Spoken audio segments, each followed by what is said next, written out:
love. I'm doing this to questioning gay Christians. To give a thoughtful non-Christian response, you should ask yourself, are you okay with God rejecting people just because they had the wrong kind of sex? Could you enjoy heaven knowing people who are suffering?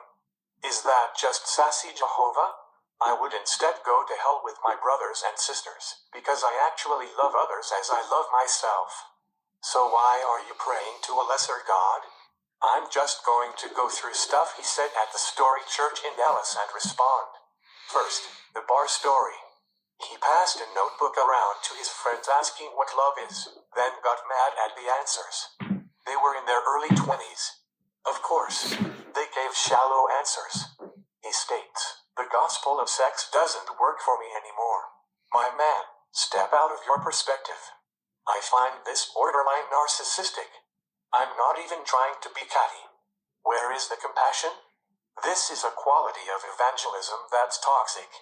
It forces you to interpret non-Christians in the worst way possible. I understand this event happened before he was Christian, but you interpret your memories in a way that suits your narratives. Because a group of 20 years olds can't define love, the secular world is rotting. Are you serious? He argues love is a truism. I mean, sure. Okay. It's a slogan. Of course, it is. He is confusing marketing for the underlying concept, which is more profound. He sets up a straw man. It is far easier to make his argument that gays should never fall in love. If all queer people are postmodern Falco readers, then their love is devalued and redundant. Back in reality, most same-sex couples sacrifice for each other's happiness and make each other better people. What love means is a gay couple love is equivalent to a straight couple's love. Obviously. Quote Aladdin Disney. That's where people get their idea of love. That's where I got my definition, and when starting there, you will get an idol who fails to acknowledge that falling in love is in every culture and transcends social norms. Love has biological underpinnings that would exist no matter what movies we watch. By confusing culture with biology, he's setting gay people to blame culture for an innate desire, thus setting up a culture of self-blame.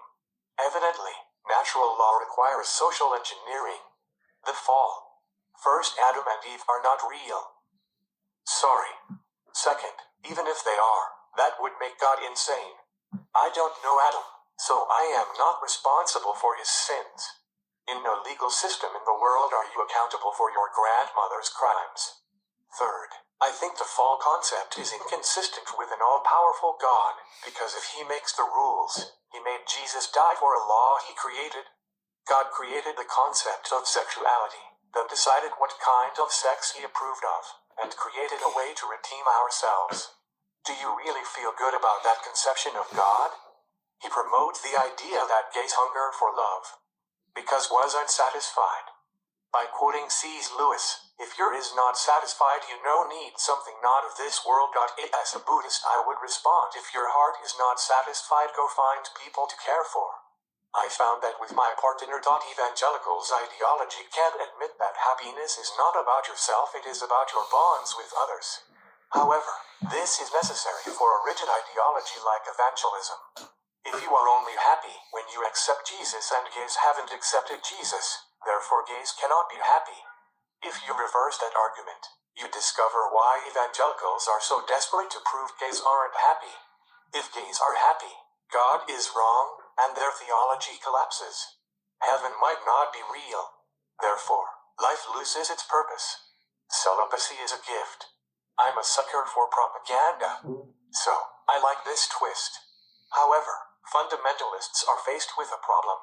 Why would an all-loving God want people to be alone forever? They make two claims to rationalize this conundrum. God will reward celibate guys and forget that they like sex. Both are not well-founded. First, if God rewards you for not falling in love, you are his lab rat. It is also a contradiction to the claim that gays can't be happy in a relationship. I guess God can reward you for being happy, but then wouldn't most gays be celibate? As for questioning why gays have sex, I would kindly ask you to go fuck your spouse. What is this reward anyway? Oh, do I get a boat? I want a boat. I would instead go to hell. Not just for me but for all the dead queer people who are denied entrance to heaven because they had the wrong kind of sex. Now that's my definition of love.